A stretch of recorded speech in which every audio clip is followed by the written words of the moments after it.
Hey, what's up guys? Nick White here. I do tech and coding stuff on Twitch and YouTube. Check the description for all my information. You can, I post a bunch of stuff on my Patreon if you want to, I'm having a tough time talking, support me or whatever, and reach out to me on Discord, Patreon, whatever. I try and get back to everyone. This is a very famous problem that I was looking through. I was like, I can't believe I didn't do a video for this. I've gotten this in a bunch of interviews, and I think it's like the best 2D array problem, like medium level, give you a great understanding about 2D arrays. But yeah, let's do it. So you're given an n by n 2D matrix representing an image, meaning we have a 2D array we're given. If you don't, I would assume you guys know what a matrix is, or 2D array, like this, where n by n meaning like rows and columns, we have the same number of rows and columns. So like in this example, we have 3 rows, you can see here, and then we also have 3 columns, right? N by n. So it represents an image. Rotate the image 90 degrees clockwise. Okay, what does that mean? So I would just say, imagine picking this 2D array up and just rotating it clockwise. And like you would see, like if you just pick it up and rotate it, like you would see the top is gonna, you can see it's gonna come and it's gonna become the right side, and then the right side's gonna go to the bottom. All the sides like shift over one, so you know what I mean. Like the right goes. You guys know what a clockwise rotation is, so 1, 2, 3 becomes the last column. Whatever I was just saying also. 7, 8, 9 is going to become the left, 3, 6, 9 is going to become the bottom. But, yeah, so we just want to do that. We just want to rotate it. And there's a strategy to do this. I would say check out the video transpose matrix. I think I did that one before because that's a technique we'll use here.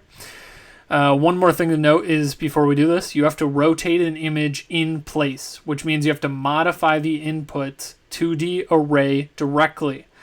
Do not allocate another array for the rotation. So we're not using extra space. This is a void method, meaning we don't have external data structures. We're not returning anything. We want constant space solution. And if we want to go through the example really quick, right? Like I said, you're taking the first row becomes the last column, basically. And the last row becomes the first column. 1, 2, 3, last column. 7, 8, 9, first column. And in this example, 5, 1, 9, 11 becomes last column. Then in order of that, right, column-wise. Yeah. But it is difficult, right? It's difficult to take, just looking at it, if you just wanted to loop through and take 1, 2, 3, and then like, what do? If you're looping, regularly you loop like this, right? You go 1, 2, 3, 4, 5, 6, 7, 8, 9. So if you wanted to do 1, you would, you swap with the last element, but then the 3 is over there. You want the 3 on the bottom. So it is kind of tricky when you first think of it. But if you do it in 2 steps, it's a lot easier. Because what we'll actually do is, I think I can paste this. There we go. I wrote this out, and then I found this in the discussion. I think it's like really useful to explain this. So this is in the discussion. I think it's like some guy named Lucky Idiot or something like that.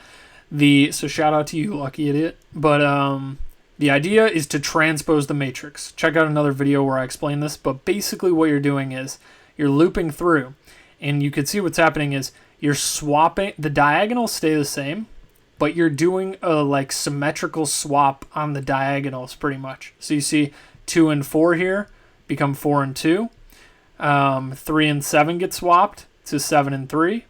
You could see 6 and 8 get swapped to, 8 and 6. And that's it.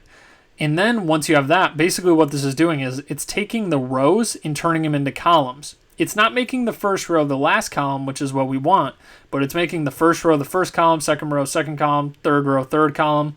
And that's going to help us because once we're in this form, it is pretty easy to go to this form because what we just want to do at this point is just, okay, we'll loop through each row, 1, 4, 7, and we'll have a pointer at the beginning of the row and the pointer at the end of the row, column-wise, and we'll just go towards the middle, like a 2-pointer approach, and just swap values. So you swap the 1 and the 7, you get the 7 and the 1, the 2 and the 8 and the 2, the 9 and the 3, 3 and the 9. So what you just do it in 2 steps, and then what happens is you do get this thing where you got the first row, you get that rotation. It's just about making the rows into columns and then kind of reversing the column order using a 2-pointer approach. So that's the idea here. Let's write it out, and then I'll trace through it for you guys really quick. I wrote this trace out right before just so you understand. So I'm going to grab the length of the array because it's the number of rows and columns. So we're going to be looping. Always a lot of loops in 2D array problems, so I would suggest making a variable for the length. So I less than rows, I plus plus. This is just a standard loop through the 2D array. J is going to be set to I, so pay attention to that. J is going to be set to I, and I'll explain that in a second. So this loops through the rows, this loops through the columns, and then we do our little switch. This is transpose matrix. So we're going to do a temp variable to the current element, just a regular, when we're regularly looping. Then we're going to say, okay, matrix of current element is equal to the swapped value. So the row and column value will be equal to the column value as the row, and then the row as the column. And I will explain that right now. And then because we lose reference to I of j, because we set it, we change it here, we have that temp variable to save the reference so that we could do this. And this is how to transpose the matrix. And let's look through the trace. What this is doing is, in our example, for like if we have 1, 2, 3, 4, 5, 6, 7, 8, 9, then at 0, 0, the element is 1, right? We're just going to do a swap. It's going to do nothing because 0, 0, 0, 0, right? It's all the same. Like the row and column values are all the same. But we're going to loop 0, 1, right? Now we're at 0, 1. That's the next current element. So what we're going to do is we're going to swap the position at 0, 1, meaning this 2, with the position at 1, 0. So it swaps on that little diagonal right there. The column acts as a row for reference, and then we swap these values to do that little switch. And that swaps the 2 and the 4, makes it 4 and 2, and then it gets to 0, 2, then you're at 3, and you do, okay, 0, 2 equals 2, 0, so the 3 is equal to the 7. This only works for a perfect square, by the way, that's why it works here. And there you go, you got that perfect swap, and then you go on to the next row, which you start at that 5, then you go on, you go to the 6, you swap the 6 and the 8, and then you're at the 9.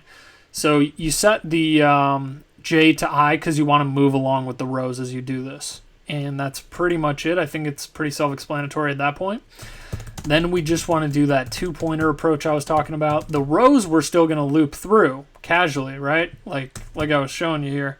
The rows for the 2-pointer approach, when we're swapping the left and right values as we go inwards, we still want to just go row by row. So we're going to go for a row and then go have the column values, one at the beginning, one at the end, go inwards, swap, and then go to the next row. So the rows we're still going to go up to n, but the columns we're only going halfway because it's 2-pointer. If you're familiar with 2-pointer approaches, we just have a pointer at the end and beginning, and we meet in the middle.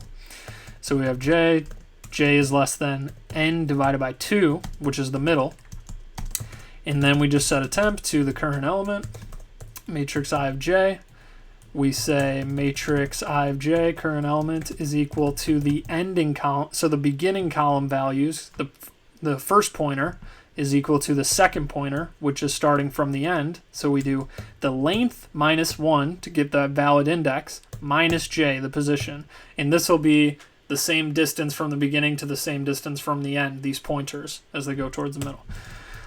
And then, then you just want to set that to the temp like we did just above, and there you go. That's the 2-pointer approach to flip the columns, get them reversed, 100% solution.